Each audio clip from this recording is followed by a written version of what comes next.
In the name of Allah, the All Beneficent, the All Merciful. Recently, you used Twitter to share your pain over what's happening in Gaza, hugely contentious issue, as you know, at a time when a lot of celebs and public figures just don't want to say anything about this. They'd rather not touch it. With a barge pole, you even retweeted Owen Jones's interview with Israeli historian Raz Siegel, who we just interviewed recently, who's called what's happening in Gaza a textbook case of genocide. You got attacked for that.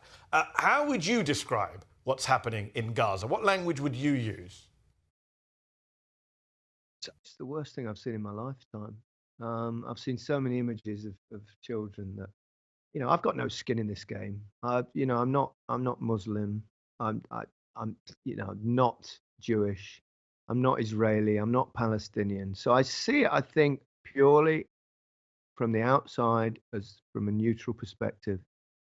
And I can't think of anything that I've seen worse in my lifetime. The constant images of children losing their lives day in, day out. Now, obviously, we all know what, October 7th happened, and the Hamas thing. But the minute you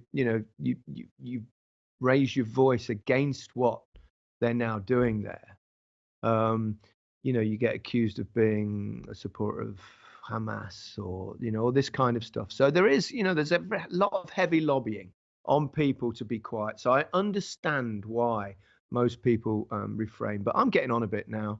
I'm fairly secure, and I can't be silent about what's happening there. I think it's so utterly awful. And now they're talking about, it already looks like it's happening, going into Rafah, where they've sent everybody down there. So, I don't think you can be, it's not anti-Semitic to say that what Israel is doing is wrong. And I just can't see how everybody doesn't see it that way now.